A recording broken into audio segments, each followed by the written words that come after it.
Welcome, friends and family of Keisha and Brandon, and thank you for being here on this important day. We're gathered here today to celebrate a very special love between Keisha and Brandon and to join them in marriage.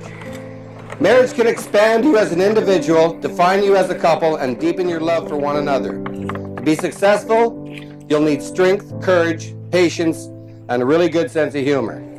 So, let your marriage be one where you wake each morning and fall in love with each other all over again. What camera? A marital commitment includes the willingness to be open and vulnerable and the courage to take risks. Marital partners accept the challenges that living together in love offer.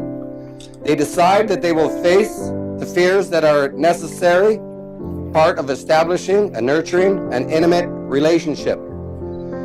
Marriage is a conscious act of will, and to remain together, a couple must continually renew their will to be married. Keisha and Brandon have made the commitment to create and recreate this conscious partnership. Those of us who are married or in a relationship may take this moment to consciously reaffirm our commitment to our partners and our families and ourselves. An important part of marriage is entrusting our deepest selves into the loving care of our partner. Not only do Keisha and Brandon love one another romantically, and they do.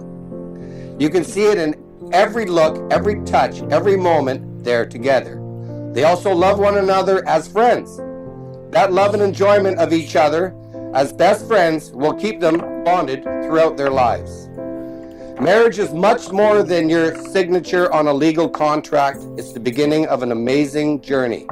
A journey that will be, at times, richly rewarding and other times extremely difficult, but most importantly, it will be a journey you take together.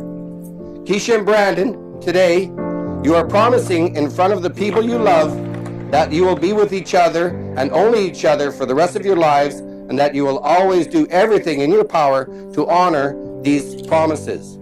You have reached a crossroads in your lives. You're turning away from your yesterdays and looking ahead to your tomorrows. Your past is a distant memory and your future is a waiting adventure. It's a new dawn, a new commitment, a new life. The bonds you are forging today will change your lives forever. Do you, Brandon? Hold on. It's one of these two. Keisha folded those, not me. Do you, Brandon, promise to take Keisha, my eldest daughter, to be your wife? You do. Well, that's good. To love her and care for her and make her laugh and let her cry. To offer your best counsel and give your sincere support with all the love you have to give. That's great. Do you, Keisha, promise to take Brandon to be your husband, to love him and care for him, make him laugh and let him cry, to offer your best counsel and give your sincerest support with all the love you have to give? I do. Keisha and Brandon, by being here today, you've taken the initial steps in your new, wonderful life together. Understand that a union between two people takes work. Just as Rome wasn't built in a day, neither is a relationship. It needs to be constantly nurtured. A good marriage is one that fosters respect and a devout love and a willingness to make sacrifices for each other. These are the foundation blocks of a newly formed union. Symbolically, you have been brought together as one, yet are still two separate entities with unique ideas, talents, and ways of being. Respect and value those differences, and your relationship will flourish. Brandon, as you look into Keisha's eyes, please say your vows. To you, I vow there to be from sunrise to sunset and all the times in between. I promise to love you more than the day before, and to be your shoulder to cry on, your ear to listen, and your eyes to watch over you. I vow to never let you go to bed angry or sad, to find a way through the storms that may come our way. I vow to treat you every day together like a brand new adventure and to live in the moment. And lastly, I vow to be your best friend, husband for the rest of our days. Keisha, as you look into Brandon's eyes, please say your vows. I vow to honor you, respect you, and love you. I vow to be there to celebrate the good times and support you during the bad times. I vow to continue to be your best friend, your teacher, your lawyer, your therapist, your dietitian, your lover, your nurse, and your #1 cheerleader. I vow to recognize that not every day in marriage is wonderful, but to reaffirm my commitment to you each day, to be committed as a couple through health and prosperity, or sickness and poverty. I vow to commit every day to making you feel as loved as you make me feel. Oh, shucks. So we have heard the vows which have been shared by Keisha and Brandon. Words once spoken are carried away on the wind. Therefore, the wedding ring is a visible symbol of the promises that we have made. Keisha and Brandon have chosen to tattoo their rings on as a symbol of their everlasting commitment to the sanctity of marriage. Sanctity of marriage, I hate that line. In a culture that no longer views marriage as a lifelong commitment, but rather a contract that can be ended with divorce, Brandon and Keisha want to show their lifelong commitment to one another. May the vows and promises you've made today be ever present in your hearts as these rings are on your fingers. Brandon and Keisha, I would ask that you always treat yourself and each other with respect, and remind yourself often what brought you here together today. Give the highest priority to tenderness, gentleness, and kindness that your marriage deserves. When frustration and difficulty assail your marriage, as they do in every relationship at one point or another, focus on what still seems right between you, not only the part that seems wrong. This way, when clouds of trouble hide the sun in your lives and you lose sight of it for a moment, you can remember that the sun is still there. If each of you will take responsibility for the quality of your life together, it will be marked by abundance and happiness. Keisha and Brandon, you've expressed your love to one another through this commitment and promises you've made. It is with this in mind that I now pronounce you husband and wife. Brandon, you may kiss the bride. Ladies and gentlemen, it's my pleasure to present the newly united couple, Keisha and Brandon.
Alright, so I'm Rory, and I will be emceeing the first part tonight.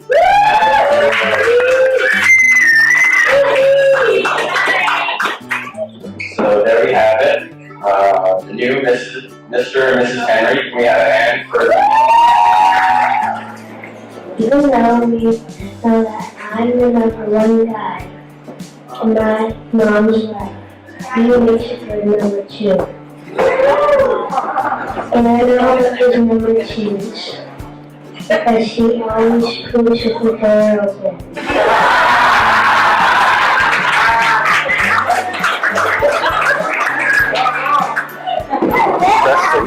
But he does have 1% of my mother. I totally mean mine.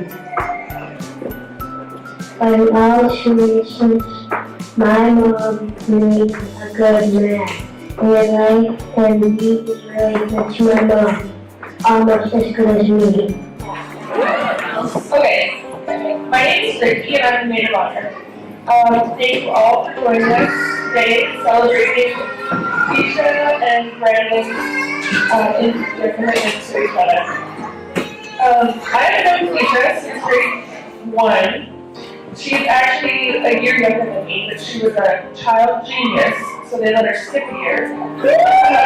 Obviously the geniuses were not, but don't tell her that, because she thinks she still is. Keisha and I grew really close from about grade 7 on, and once we hit high school, we were pretty much always together. We got into a lot of trouble together, stressed our parents out quite a bit. Even so, I'm pretty sure John and Vicky figured I was the good influence on her. We have really been through everything together. The birth of our first children, so much. She's been through there for me during some really hard times, and I think that I've been there for her during hers. The best qualities that I've had in Keisha are her strength. She's so kind and so smart. Just love you to bits, girl. And when she first met Brandon, she was well, actually, when she first met Brandon, she wasn't thrilled because she thought he was an interesting her. She's like, yeah, I met this guy, and he was quiet. He's so talkative online, and then we met in person, and he didn't really say anything funny. He was so funny online. So she thought he was interesting. So she Tell me it's funny. She kind of gave up on that one for a little bit. And then she decided to go out with him again. Quite a while later, actually. And she was so on her feet a little bit, I think. And he was able to put up with her crazy, because she is. She's kind of crazy. Yeah, she is. But that's why we love you. And the love that I've actually seen between these two, although they've known each other for such a short time, is amazing, and it's really truly inspiring. And I'm very, very happy and emotional to see how happy that you are, because I love you so much. And I just want to share this quote that I found. Was it with you too? And hopefully you remember this. The real act of marriage takes place in the heart, not in the ballroom or church or synagogue. It's the choice you make, not just on your wedding day, but over and over again. That choice is reflected in the way you treat your husband and wife. So please remember to respect each other and to communicate with each other, and remember how much you love each other today. I'm sure that it will grow every single day. But congratulations, you two. I love you. Cheers to the bride and groom. Hey guys, I'm Tim. I met Brandon about 12 years ago. I met him, I moved up to Port Cleveland in Campbell River. I didn't really know anybody up there. He was the first guy that I met. And I could just tell there was a genuine kindness, kind of good nature bit about it. So, needless to say, I like him right. Our friendship started pretty quick.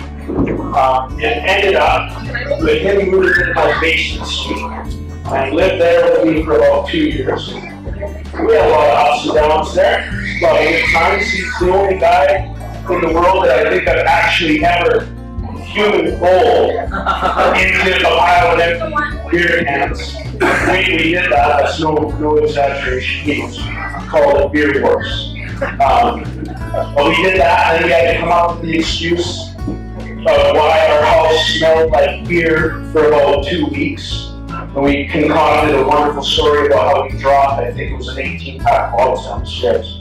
But that was actually just us literally pouring ourselves in beer at 25 years old.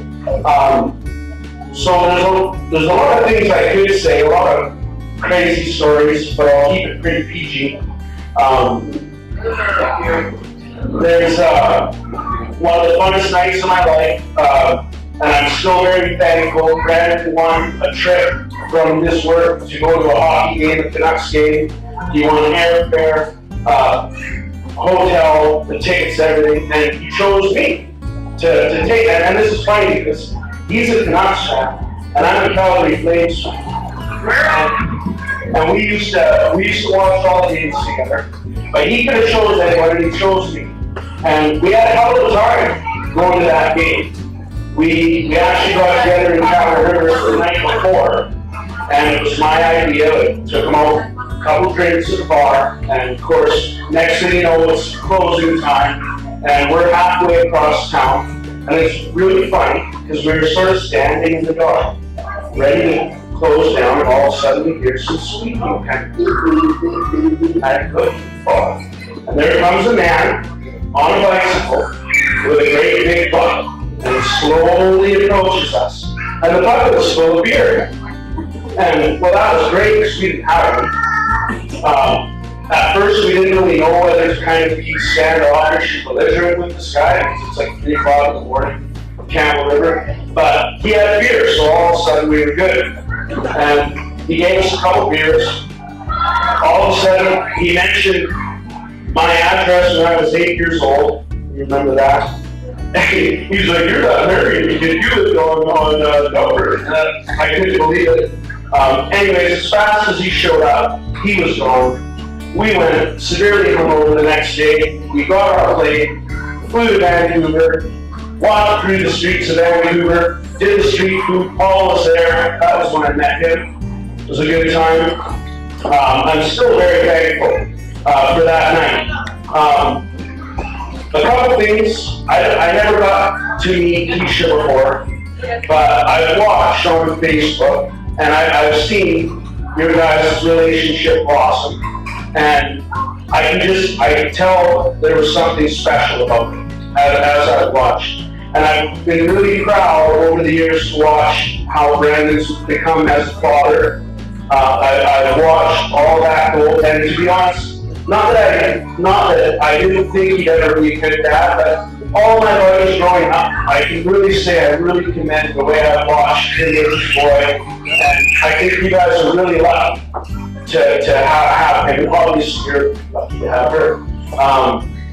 But anyways, he's a great man. I've watched him literally put his life on the line to help people.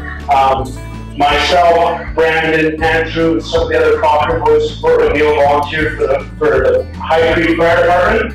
And when we lived together, there was not really very many fires in High Creek, but I can still remember the time that the pager went off about 2:30 in the morning. And they were calling for an involved structure fire, and Brandon and I were running down the road to make it to the hall on time to get in the truck. But I know that he's a good man. He will put his life on the line to help people. He's done his civic duty. I've seen him volunteer. He's a great man. like I say, I won't tell a million crazy stories, but I gotta keep it PG, so I'll just stop right ahead. But I love you, man. I'm very happy for you, Keisha, and all the kids. You guys are like a wonderful family, and thanks. So I've known Brendan for about 20 years now. Back when we thought Dawson Street was cool. But I shouldn't know that. But Brendan's always been a hopeless man. And I've seen a few of his exploits. Some of them successful, some of them not. I remember one time we were in grade school, he had this bright idea to walk all the way to High Creek from Fort McNeil. So, on Valentine's Day. And so we did that along the beach. And I think it took us all day to do that, and all day to come back. And we ended up being grounded for a month afterwards, both of us. And that was a terrible success. There was another time in grade 8 when he decided to call this girl that he liked, but he had me do it for him. And when she demanded to know who it was calling him on the other line, I kind of gave a classic response, which I won't repeat here. But through all these exploits, I've kind of watched him grow. I think it's kind of suspect now in hindsight that I didn't get to meet Keisha until after he was married. Maybe it's because I was usually there by his side when he did home spectacularly. So I think he just kind of wanted to be on the side, and when things worked out, he's like, okay, now you can come meet Keisha. But honestly, I wish you all the best. And I wish you all the happiness in the world. Thank you. Brandon Henry.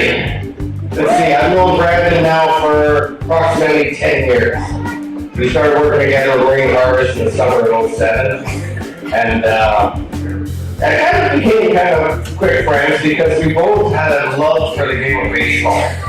Right? So when I first met him, he would talk about baseball and I would say, hey, did you know that in 1941, Ted Williams batted 406? And he'd be like, really? Yeah, the same year, Joe DiMaggio had a 56-game winning streak. He's like, that's kind of cool, right?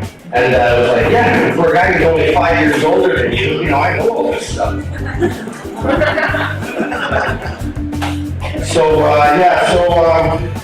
So then we discovered that we had a love for books. We both like to read, and myself, I like autobiographies. No fiction, all non-fiction. So he comes up to me one day and says, John, I know you like to read autobiographies. Do you want to read this one? And I looked at the book. And it's an autobiography by the lead singer from the Red Hot Chili Peppers, Anthony Kiedis. It's called Scar Tissue. I don't know if you've ever read it. He shows me the book and he says, do you want to read this? And what do you like to read autobiographies? I kind of hemmed and hawed a bit. He said to me, just read the first paragraph. So I opened up the book and I memorized it. I read that book at least twice. And the first line in the book goes, I had been doing speedballs with my buddy Mario, he's a Mexican drug dealer friend, for about 3 days. That sounds interesting. Yeah, I'll read that. So to show my appreciation to Brandon, I think a couple of weeks later I had read the book. And I've got, 10 or 12 bookshelves at home, and I pulled a baseball book off my bookshelf, which is about that big. And it was the history of baseball, from the time baseball began until 1969, when the book was produced or copyrighted. So I brought this book into work, I had written it to Brandon, buddy, thank you, blah, blah, blah. And this book is like, 1,007 pages, it's so thick. You drop it over your foot, you're gonna break your toe, and it's just gonna happen.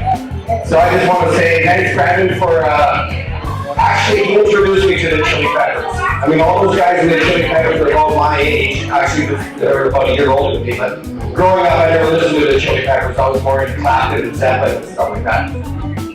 So reading the book, there's some lyrics from the song. So I went to the computer and I thought, let's listen to some Chili Peppers. Wow. Let's listen to this song. Wow. It was like, I just discovered a really good band that's been around for the last 25 years. So Brandon, thanks for introducing me to the Red Hot Chili Peppers.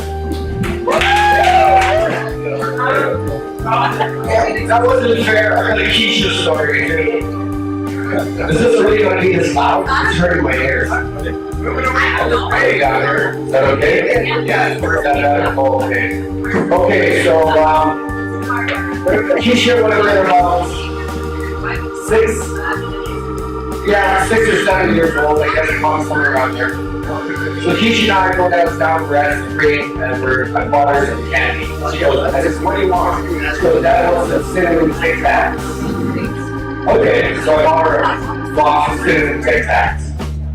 Now we're driving home, and just something I used to pull with my kids. I used to take like a piece of paper and roll it up, stick it in my nostril, and spit it out with my nostril. Because that's what dads do when they're daughters. So anyhow, we're driving home, and she goes, Dad, I look over, her eyes are watering like crazy. I go, what's the matter? She goes, they're gonna take that stuff in my nose. So I'm not a doctor. So I spin the car around and start heading to the hospital. And I got almost to the hospital, and she sneezed, and the Tic Tac hit the floor. So I spun around and headed home again. Okay, that's good. We just watched the Tic Tac. We're on the phone. She does it again. So I said, what did you do? She goes, I stuck another Tic Tac on my nose. I goes, oh my God, she was dead. I put the card, pulled over, put the card apart. I stuck my lips on her nostril and I sucked it out. That's what dads do for their daughters. Okay, I met Keisha because we were the moms that put our kids in hockey when they were both pretty free, and every other parent hated us for that because our kids were supposed to be 4 to play hockey. And We're the crazy moms. yeah, we were the crazy moms. And from there on, our friendship started. You're a special girl, Keisha. You threw me a surprise baby shower. You've done so much for me. You've been part of my family. I love you, and you are one of my best friends. You were a good mother. Like, who does that? Keisha's an amazing girl. Love you, girl. One thing though, I never remember anyone's name ever. She's like, you know so-and-so? I'm like, no idea. I don't know who that is. She's like, Marty, the mom's on our hockey game. I'm like, I have no idea. So when she met Brandon on Funniest, she's like, this guy, I remember her. Like, who is he? She's like, you don't know anyone. You'll never know him. I'm like, try it. She's like, Brandon Hungry. I'm like, yeah, I know. She's like, how do you know him? You don't know one. I'm like, I know Brandon. We played baseball together. Sorry, Brandon. I had to tell Keisha that you had hard of hearing. I said, Brandon used to be on my baseball team. Play out on the field. And when I told him to bat, you know, I'd be like, Brandon, come in. And he'd be standing at the frickin' fence and Jason would be yelling, why isn't he coming in? She can barely hit past second base. To find out, Brandon couldn't hear us. Everybody got to us, we're like, whoa, he doesn't just ignore us. So I had to tell Keisha that if he's ever not listening, it's because he can't hear her. I know. Before you gave him an hour. Yes. Keisha's now realized that Brandon uses that when he doesn't want to listen to her though. Sorry, I can't hear you. Anyways, thank you so much for being such a good friend of mine. I'm happy for you. Congratulations, Brandon. I love you both.